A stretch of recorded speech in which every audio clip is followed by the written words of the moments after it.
What happens when you get two opposite people that want to work on projects? And why am I wearing this hat? More on that in a second.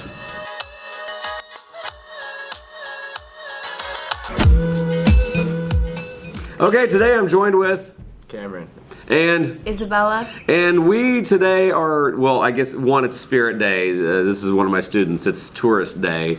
I didn't wear my tourist Hawaiian shirt, but one of the things that they came to me with, they had an idea, and I want to start sharing what our students are working on, and they had kind of a cool idea, and this is called a pivot. And we had a discussion today on one of the fastest growing segments of need in our population, that is baby boomers, and we're just kind of talking about baby boomers in general.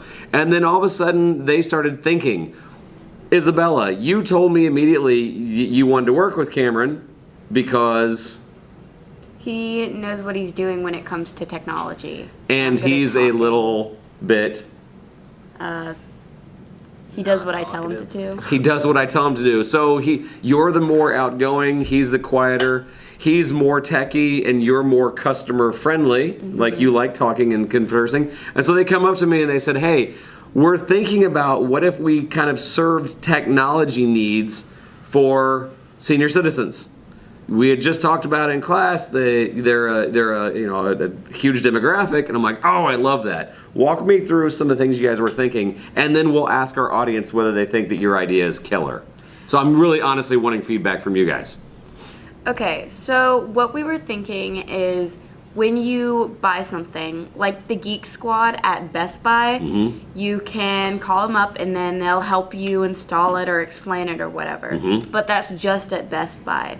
So we're saying we go to areas where there are going to be more senior citizens and more variety of senior citizens, and kind of target those people, because what happens is they buy all of these new tech products because they see so much about it, but they don't know how to install it or use it. Then they get lost, and then they ask their family, and their family gets annoyed, and then we had the idea. What if we created a group of people who could help install, help explain, and make it just all around easier for Unlock the baby boomers? password protected things that they have messed up on, et cetera, Cameron? Basically, senior citizens, they normally don't know how to do anything, and the grandchildren never want to help. With technology, Yeah, let's with just make technology. sure. Sorry, Grandpa. No, I mean, you got a great point. Their needs for technology, especially explaining, is probably a high level. What I loved about this is this became out of a conversation that your mind start racing and your mind start racing, and two kind of opposite people are starting to pair up, because she's thinking about the human element side, and you can also throw in,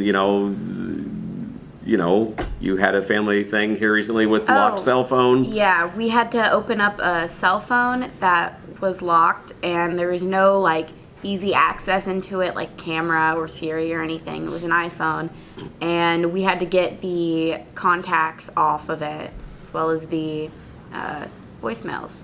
Right. So you had basically, a lot of this had started off out of a need, because you had empathy for the fact that you needed to unlock a cell phone from a family member, and then he's already techie, and so this is how great ideas are born. One, I wanted to showcase this because I love this class. I love this class because this is where students get to think of things like this and be able to plan it out. Two, because I love you guys, because I'm hoping that my audience of teachers and homeschool parents and some students will maybe give them some feedback. Do you think this is a good idea? Do you think it's a bad idea? Quick, give them some names you guys are thinking of, possibly. Geek Squad. Well, instead of Geese Squad, you were calling it Geezer Squad. Geezer Squad. Or they were trying to come up with some other, yeah. There would be the Golden Girls group, or Golden Girls Golden Group. Groups group. Golden Years Tech. Golden Years Tech. Yeah. So anyway, we'd like to hear from your feedback, but also, are you giving some of your students time to do these kind of things, whether it's a Genius Hour or whatever? Because those first projects are always the hardest. They don't know what to do, but a lot of times just back and forth conversations leads to, oh, I know what I could do. All right, seriously, give us some feedback. This is Don Wettrick reminding you that opportunities are everywhere. We'll see ya.